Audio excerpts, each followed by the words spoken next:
Hello everyone, welcome back to my channel. In this video we will be talking about basic SQL transformation in Snowflake. So in this video you will learn how to manipulate and extract values from your data using some fundamental SQL commands. So whether you are a beginner or looking to refresh your skills, this video will guide you through using select, join, group by and windows functions effectively in Snowflake. So we'll go one by one. So let's start with the select command. It's the most basic yet powerful SQL operation, allowing you to specify exactly which data you want to retrieve from your database. In Snowflake, you can run a simple select query to fetch data from your tables. So as you can see, I have mentioned a couple of examples which are very basic, right? So there is a table called employees. If you want to get only first name and last name from the employees table, then you can use the first example. Okay, like this. The second example, as you can see here, there is a star instead of giving the column names. So which basically says that you want all the columns from the employees table and you will get those data. So let's look at into the Snowflake system. So here is the Snowflake account which I have created just today for a trial, because the last account was trial was ended. So I have created another one in which I have created two tables called employees and departments. So in employees you can see there are 6 records and departments it has 3 records.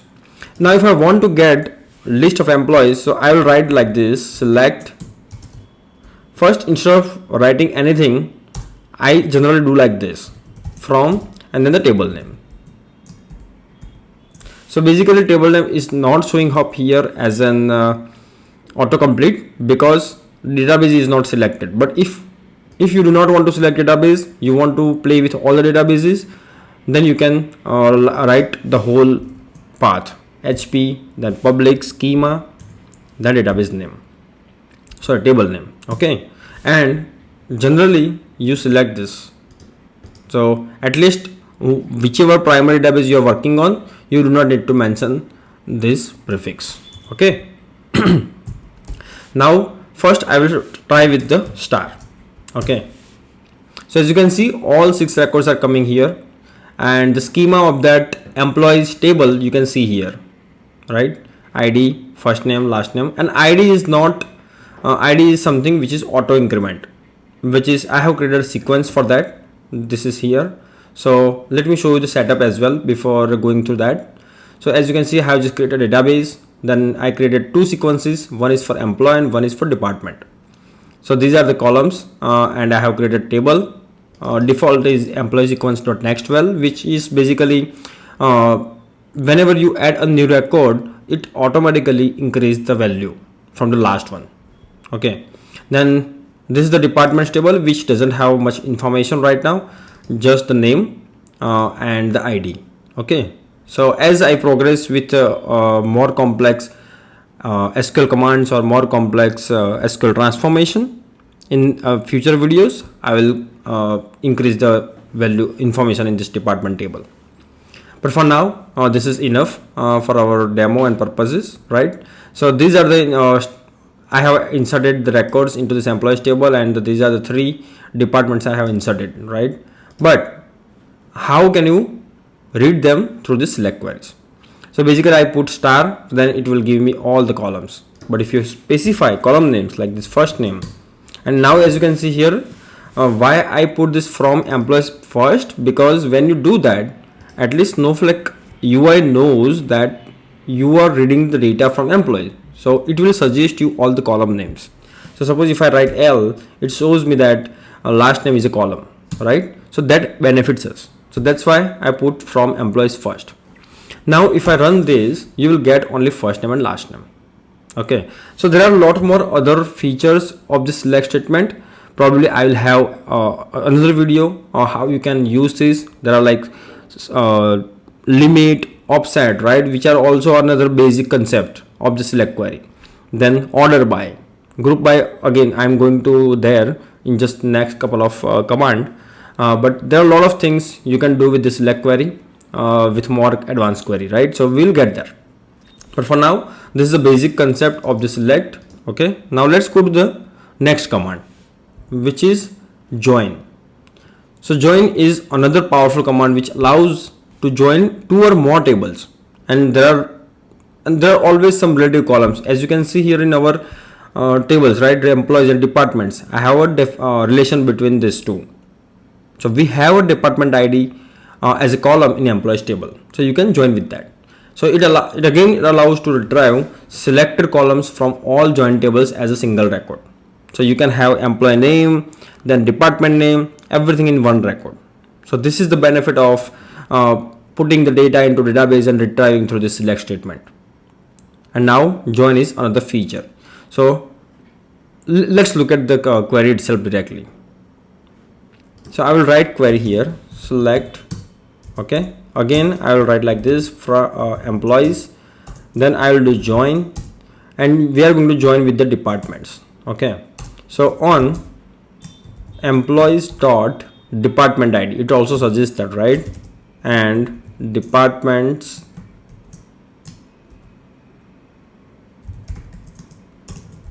dot,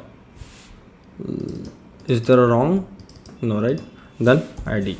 Okay, now instead of, if you write star, it will give you all the columns like this.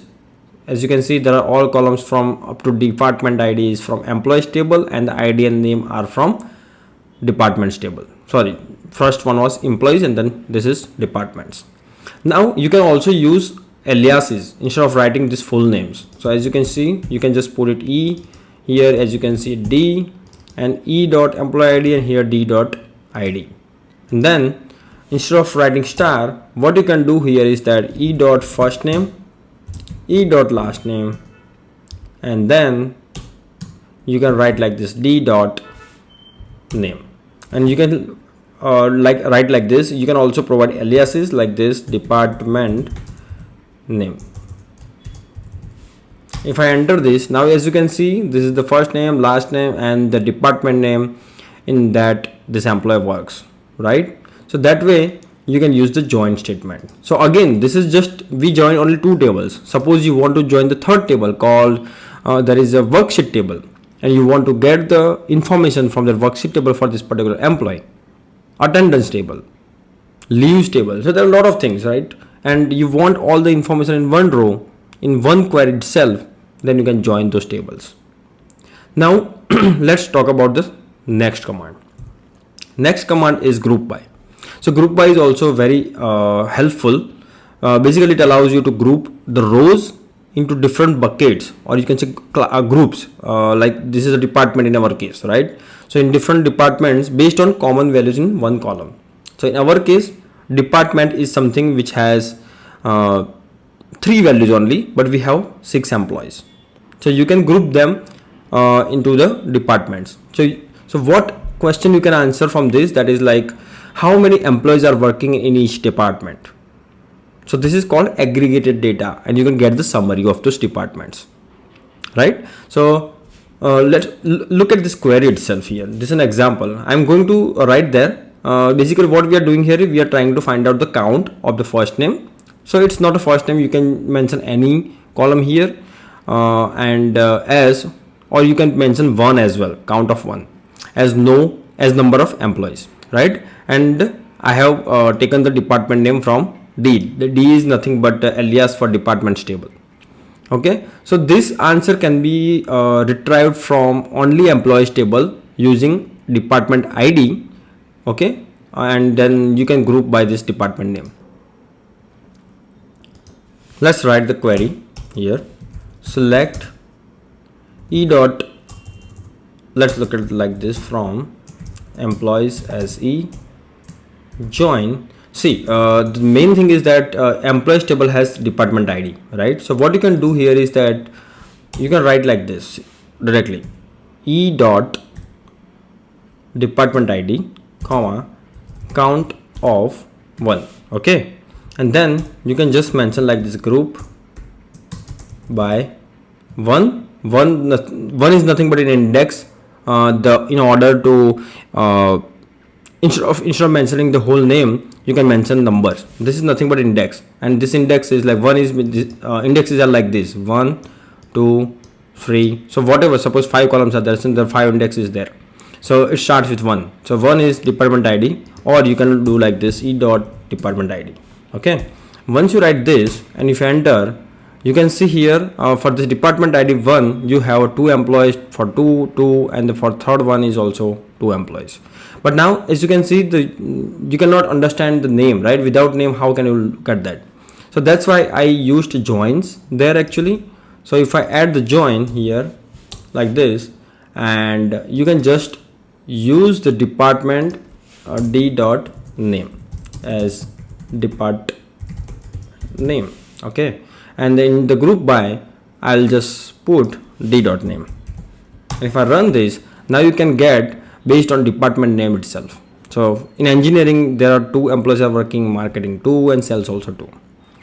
So this query can be written, we can write different way using CTE, right? So there are with statement also you can use. I think I will cover it in coming videos. Okay, but this is the simple way I can do that, right? Now let's go to the next command, which is Windows functions. So Windows function is also kind of a group by, but it's within the record. I mean, there are 6 employees, right? And each record, if you want to get some kind of average or for any aggregation across the set of rows that are related to the current row. So current row has a department called engineering, and you want to see what is the average salary for that engineering department, and you want to put it into the record. So there are many ways to do that. You can call the separate queries and you can merge them afterwards, or you can write the complex query and then you can get that. But if you use Windows functions, you can do that in the same query like this. Look at this query example. So here again I have employees table, I have joined with departments. Again, there is no requirement of departments if you do not want department name, but if you need the department name, then you have to join it, because without joining department you can also get the average salary of this employee using department ID. As you can see, I have used department ID. Okay, so the thing is you can get the average salary and first name and current salary. So it will give you the all 6 employees list with the average salary within a department. So that is how, this is the syntax of this Windows function. So normal any aggregation function will work with this syntax as a window function.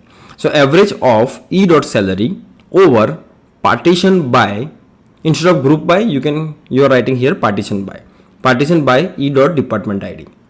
I could have used e dot d dot name instead of e dot department ID. So because both are available, right? Because we have joined both the tables. But if you do not want to join the departments to get the department name, then you can use this department ID directly. Now let me go through go to our portal and we'll use it. So select, then I will just copy this whole stuff. Okay, and I am not going to group by now because there is no group by. We want all 6 employees. And here first what I want is e dot first name, e dot last name, e dot salary. So these are the information which is basically stored in the table straightforward.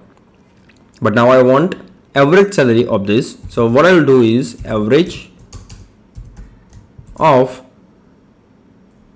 e dot salary over, and then you need to write partition by